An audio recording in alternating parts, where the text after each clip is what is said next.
Você sabia que dá para analisar sociologicamente e aprender muita coisa com desenhos e animes? Pois é, hoje a gente vai falar sobre um dos maiores sucessos que a gente tem, que é Naruto. Inclusive, né, quando você estiver vendo anime, você pode dar aquela desculpa pro seu pai, pra sua mãe, pro seu responsável, de que você está estudando sociologia.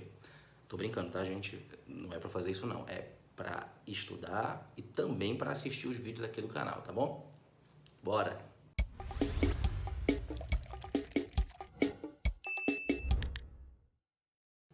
Olá pessoas, eu sou Bruno Cicalize, esse aqui é o Sociologia no Tucupi.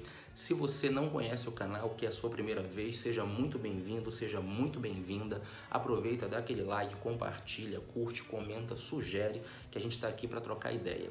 Se você já faz parte da casa, enfim, você sabe como é que é. Vamos seguir porque hoje a gente vai começar a falar sobre anime e nada mais, nada menos do que um dos maiores sucessos de todos os tempos, que é Naruto. Tendo como autor Masashi Kishimoto, que começa a escrever em 1995, Naruto ganha as telas em 2002 e chega no Brasil em 2015, fazendo, sem dúvida nenhuma, fãs de todas as maneiras, tendo um sucesso absoluto, inclusive sem exagero, tomando o lugar que no começo da década de 90 pertencia a Cavaleiros dos Zodíacos, no final da década de 90, início dos anos 2000, pertencia a Dragon Ball. Naruto, sem dúvida nenhuma, é um universo muito rico, muito bem elaborado, e para quem tem tempo e sem dúvida nenhuma não vai desistir nos primeiros fillers, que são muitos sem dúvida nenhuma, você com certeza descobre ali um universo muito rico, um desenvolvimento de personagens fantásticos, diversas análises nas áreas das ciências sociais que a gente pode fazer. E esta daqui vai um pequeno momento, um pequeno ponto que a gente pode estar extraindo e, claro, aprendendo sociologia também com Naruto. Mais especificamente, eu vou tratar ali de uma rivalidade que se torna muito interessante para a gente comentar aqui em termos sociológicos, que é em especial abordado um pouquinho ali no Naruto clássico, que é do Rock Lee contra o Neji. O Neji, um dos grandes prodígios que você teria lá em Konoha, faz parte também, né, de um grande clã, um dos mais poderosos, que são os Hyugas, e enquanto na sua turma ele também, além, claro, de fazer parte de um clã poderosíssimo, também era apontado como um grande gênio, ou seja, o melhor da sua turma. Neji, além de um prodígio, ele também, como fazendo parte do clã que pertencia, tinha uma herança genética que fazia com que ele tivesse determinados olhos especiais, digamos assim. Os famosos Byakugans, ou seja, olhos que permitiam uma série de vantagens diante dos inimigos, análise de chakra, projeção, uma defesa sensacional e assim por diante. E quando o Neji ele é apresentado num primeiro momento, vem consigo uma certa prepotência, né, pelo fato dele ser considerado um gênio e também ter, né, uma determinada vantagem acerca dos seus olhos. Ei, você, perdedor! Se tem a intenção de se chamar de Shinobi, esqueça esses estúpidos festejos, são lamentáveis. Um perdedor sempre será um perdedor. E durante um bom tempo, o Neji sempre sustentou a ideia de que um gênio é um gênio e um fracassado é um fracassado, ou seja, isso não pode ser mudado. Claro, a referência de gênio era ele mesmo, e o fracassado, bom, a gente já sabe quem seria. O fato é que o Neji sustentava de que essas situações sociais elas não seriam mudadas independente das condições que os indivíduos poderiam enfrentar e produzir socialmente. Ou seja, ele acreditava que o destino e as vantagens elas já nasciam com você. Independente daquilo que você fizesse em vida, você já teria um caminho, você já teria ali um traço a ser seguido, porque você já nasceu exatamente com aquela qualidade. Isso, sociologicamente, a gente pode interpretar como sendo um determinismo biológico, que seria um conjunto de ideias que fez muito sucesso ali no século XIX com um determinado intuito, que era de tentar explicar por que diante de todas as maravilhas da Revolução Industrial, do desenvolvimento científico, do novo sentido de liberdade que estava sendo discutido, por que algumas pessoas conseguiam se desenvolver socioeconomicamente e outras não necessariamente. Inclusive, a sociologia surge nesse contexto para tentar explicar o porquê dessas grandes desvantagens entre determinadas pessoas aparentemente com as mesmas condições. É daí que surgem as filosofias sociais do século XIX que tentam explicar e, de certa maneira, resolver esse problema que você teria ali de pobreza, miséria e assim por diante.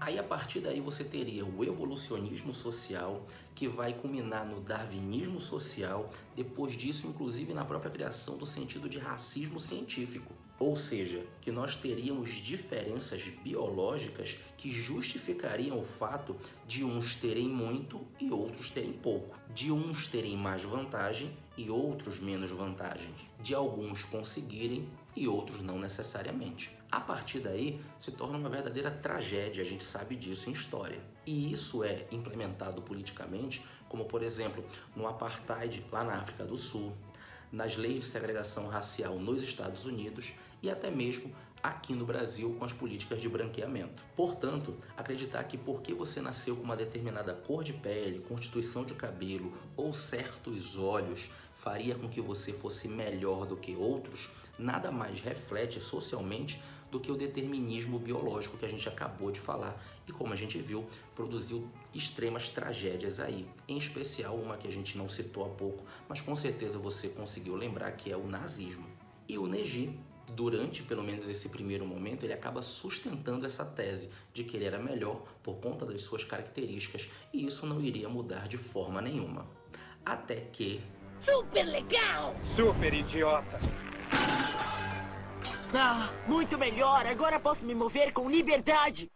Ah, por favor, acha mesmo que poderá passar pela defesa do Gaara só se defendendo de um par de pesos?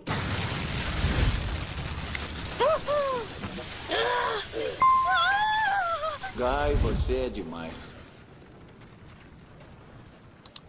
Agora! Vai lá! Sim, senhor! Nós conhecemos o seu principal opositor, o seu rival, nada mais nada menos aquele que faz com que muitos se apaixonem pelo anime, inclusive este aqui que vos fala, claro, levando em consideração em especial a luta lá do torneio Chunin contra o Gaara, né, que a gente fica abismado sem dúvida nenhuma, até hoje considerado uma das melhores lutas de todos os tempos dentro do anime. Nada mais nada menos do que Rock Lee. O Rock Lee, completamente opositor, né, em todos os sentidos praticamente ao Neji, não faz parte de nenhum clã, não tem uma tradição de família enquanto ninja, pelo menos não que a gente conheça. E quando você vai avaliar, das 3 habilidades básicas de um ninja, ele só consegue usar uma, que é a habilidade de luta corpórea, né, o Taijutsu. E mesmo assim, ele tem o desejo de se tornar um ninja, e um grande ninja na verdade, ao ponto de mostrar que sim, um aparente fracassado pode sim ser vitorioso. No caminho dele, é claro que a gente não pode deixar de considerar a grande ajuda e a perspectiva, o nível de empatia, até porque passou por alguma coisa parecida do seu grande mestre, né, o Maito Gai, mas também a gente conhece também a trajetória que acabou sendo uma corrente, porque o Maito Gai também foi sustentado ali por uma aposta muito grande do seu próprio pai, o Daito Gai. O fato é que o Rock Lee, ele tem como objetivo mostrar que sim, dependendo do seu esforço, dependendo do seu empenho, dependendo da sua garra, da sua luta, você consegue sim mudar as condições sociais.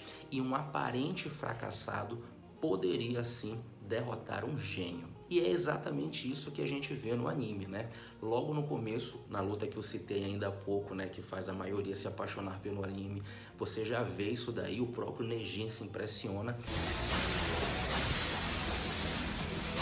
Pra proteger e manter o caminho ninja, vira o portão da vida, abra! Ele abriu o 3º portão, o portão da vida. Agora vai atacar. O 4º portão, o portão da dor!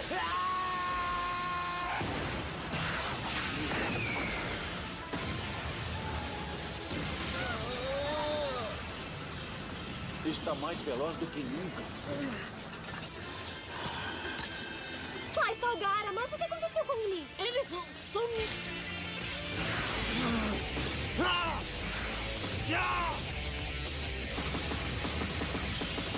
Minha armadura não resistirá a esse ataque. Os músculos dele estão rasgando. Você não é tão durão? Mais um e já vai acabar! O 5º portão! O portão do fechamento! E o próprio protagonista, que é o Naruto, também na continuação do Exame Chunin, mostra para o Neji que um aparente fracassado, até porque o Naruto também era interpretado dessa forma, pode sim derrotar, e ele acaba sendo derrotado pelo Naruto nesse sentido. Essa luta acabou.